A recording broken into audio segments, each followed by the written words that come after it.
आज की बड़ी खबर मेवात से है। आपको बता दें कि मुसलमानों का सबसे बड़ा त्योहार ईद उल अजहा आगामी 21 जुलाई को मनाया जाएगा। कोरोना काल अभी पूरी तरह से समाप्त नहीं हुआ है। केस भले ही कम हो रहे हों, लेकिन खतरा अभी पूरी तरह से टला नहीं है। कोरोना की तीसरी लहर की पूरी संभावना है, जिसे देखते हुए जिला प्रशासन पूरे एहतियात बरत रहा है। डीसी शक्ति सिंह एवं एसपी नरेंद्र सिंह पिचारनिया ने जिले के बड़े मुस्लिम धर्म गुरुओं के साथ गुरुवार को बैठक की। बैठक के दौरान दोनों आला अधिकारियों ने मुस्लिम समाज के धर्म गुरुओं से अपील की है कि वो बकरा ईद का पर्व नजदीक है, इस पर्व पर लोग सोशल डिस्टेंसिंग का ख्याल रखते हुए अपने घरों या खुले स्थानों पर नमाज अदा करें। भीड़ से लोग बचें, मास्क लगाकर रखें, साथ ही हाथों को बार बार साबुन से धोएं या सैनिटाइज करें, तभी जाकर कोरोना से जंग जीती जा सकती है। कुल मिलाकर बकरा ईद का पर्व कोरोना नियमों की पालना करते हुए मनाया जाएगा। इसके लिए जिला प्रशासन ने जिले के बड़े उलेमाओं का सहयोग लिया है, ताकि लोगों को कोरोना नियम को बारे में समय रहते पर्याप्त जानकारी दी जा सके और लोग भीड़ भाड़ वाले स्थान पर नमाज पढ़ने से परहेज करें। जिले में अब महज 2 एक्टिव केस बचे हैं। पिछले कई दिनों से कोरोना का कोई नया केस सामने नहीं आया है। जल्दी ही मेवात जिला कोरोना फ्री हो सकता है, लेकिन उसके बावजूद भी ईद उल अजहा की नमाज के दौरान भीड़ भाड़ से पूरी तरह बचें, ताकि इस कोरोना महामारी से लड़ाई जीती जा सके।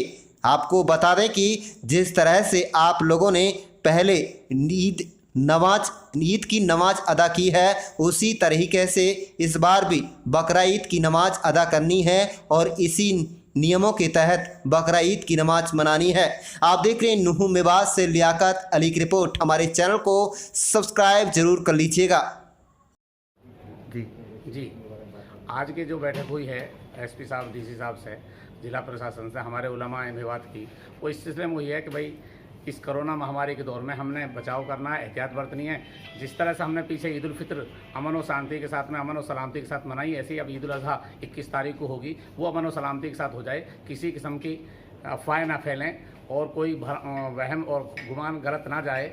हमारी सबसे पूरे मुल्क वालों से और अपने इलाके वालों से सबको पेशगी ईद उल अजहा की मुबारकबादी है और अपने ज़िला प्रशासन के साथ मिलकर हम जैसे पहले से साथ खड़े हैं इस महामारी के दौर में, आज भी खड़े हैं और आगे भी खड़े हैं। और हर जायज़ काम में हमारा ये वादा है कि हम ज़िला प्रशासन का, सरकार का साथ देंगे। हर जायज़ काम में, नाजायज़ काम में अपने भाई का भी हम साथ नहीं देते। हम ईद उल फित्र के तरह ही ईद उल अजहा को मनाएं, गाँव में रहें, भीड़ इकट्ठी ना करें, बाज़ारों में बिल्कुल ना आएँ। नौजवान बच्चे तो कतन बाज़ार की तरफ ना आएँ, मौजूद लोग अपने, क्योंकि ईद की नमाज के लिए देखो, नमाज़ों के लिए कुछ जगह होती हैं, 5 नमाज फ़र्ज नमाज़ों के लिए मसाजिद हैं, ईद जुमा और ईदैन के लिए ईदगाह और जामा मस्जिदें हैं, और नफली नमाज़ों के लिए चाश्त है, ववीन है, तहज्जुद है, इशराक है, उनके लिए अपना अपना घर है। भीड़ इकट्ठी ना करें, ये अपील है। और उसी एहतियात से जैसे ईद उल फित्र बनाई थी, उसी एहतियात के साथ हम ईद उल अजहा भी मनाएंगे इंशाल्लाह। ये हमारा मुज़ाकरा हुआ है और हमारे साथियों का भी वादा है, हमारे वादा है। इसलिए हम अपने आवाम से अपील करते हैं कि ईद उल अजहा में भी वही एहतियात बरतें जो ईद उल फित्र में एहतियात बरती थी। मास्क लगाएं, सैनिटाइज़र करें, सोशल डिस्टेंसिंग का ख्याल रखें, भीड़ इकट्ठी ना करें, बाज़ारों में कहीं जमा ना हो। ईद के दिन अपने अपने घरों पर रहें, अपने गाँव में ही नमाज़ पढ़ें, बाज़ार में बिल्कुल ना आएँ। एक तो जो कोरोना की संभावित तीसरी वेव है, उसके बारे में लोगों से चर्चा की है, क्योंकि देश के कुछ इलाकों में संख्या बढ़ने की खबरें हैं कोविड पेशेंट्स की, और इंटरनेशनल न्यूज़ भी कुछ ऐसी हैं जहाँ पे कोविड की पेशेंट्स बढ़े हैं। तो उस नज़रिए से भी सभी धर्मगुरुओं से भी चर्चा की है, डॉक्टर्स वगैरह से भी चर्चा भी मैं करने जा रहा हूँ, प्रशासनिक अधिकारियों से भी। और दूसरा जो अभी ईद उल अजहा का जो त्यौहार आ रहा है, जिस दिन भीड़ बड़े लेवल पे इकट्ठा होने की संभावना रहती है, उस सिलसिले में बात की है। और मुझे बड़ी खुशी है ये बताते हुए कि सभी जो रिलीजियस लीडर्स हैं, धर्मगुरु यहाँ पे हैं, उन्होंने मुझे इस बात का विश्वास दिलाया है और बल्कि अपील भी की है लोगों से कि जो जहाँ हैं अपने गांव में अपने ही मस्जिद में नमाज़ पढ़ लें और शहर की तरफ ज़्यादा लोग ना आएँ, ज़्यादा भीड़ भाड़ ना करें, सोशल डिस्टेंसिंग का पालन करें, मास्क जरूर लगा के रखें। तो इन सब बातों को धर्मगुरुओं के ज़रिए भी, प्रशासनिक जरिए भी हम लोगों तक पहुँचाएँगे। और आपके माध्यम से भी मैं लोगों से अपील करता हूँ, और उस अपील से पहले मैं सभी को आने वाली ईद उल अजहा की दिली मुबारकबाद भी देता हूँ, हार्दिक शुभकामनाएं देता हूँ और ये भी उम्मीद करता हूँ कि ये ईद का त्यौहार आप लोगों के लिए बहुत सारी खुशियाँ लेके आए।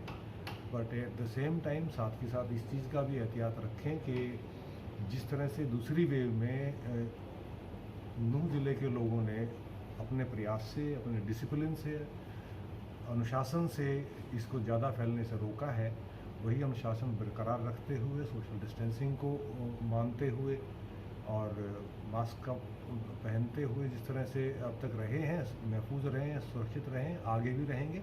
और त्यौहार के अवसर पर भी गैर ज़रूरी भीड़ ना इकट्ठी करें, गैर ज़रूरी तौर पे कहीं बाज़ार वाजार ना जाएं और अपने घर में रहें, अपने गांव में रहें। इतनी ही आप लोगों से गुजारिश।